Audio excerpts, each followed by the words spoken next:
On est ici à Lézigno. Lézigno, c'est aux portes de Béziers, dans un paysage qui est assez atypique. Quand on est arrivé ici en 99, c'était un lieu qui était un ancien chef viticole, qui était désaffecté depuis une cinquantaine d'années.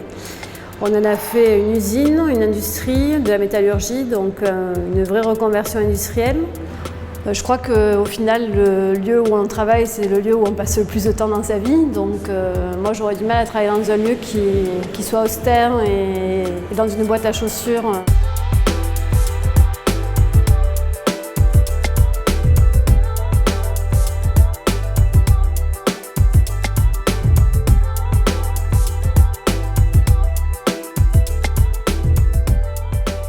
Ce projet avait un double enjeu. Tout d'abord, on intervient dans un site qui est remarquable. Donc l'objectif premier était d'avoir une très bonne intégration du bâtiment.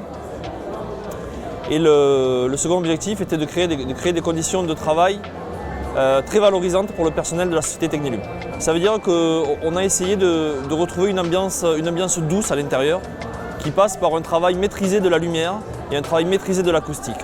Pour nous, ce sont les deux paramètres qui font qu'on peut avoir un confort de travail optimal.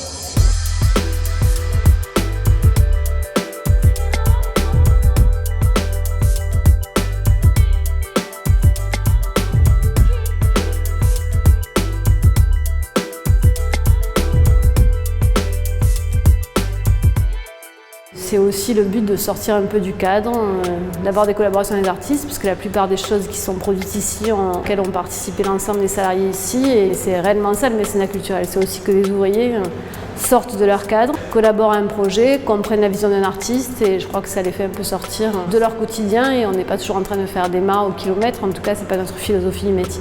Dès que je suis venu visiter les lieux, ça m'a énormément plu. Parce qu'au final, je me suis dit que l'exposition en dehors des jours d'inauguration comme ce soir, ça va créer l'interaction. Et c'est un peu ce que j'attends à chaque fois. C'est vraiment que quand les gens soient face aux choses que je montre, ça puisse les faire pas voyager, mais voyager dans l'imaginaire en tout cas.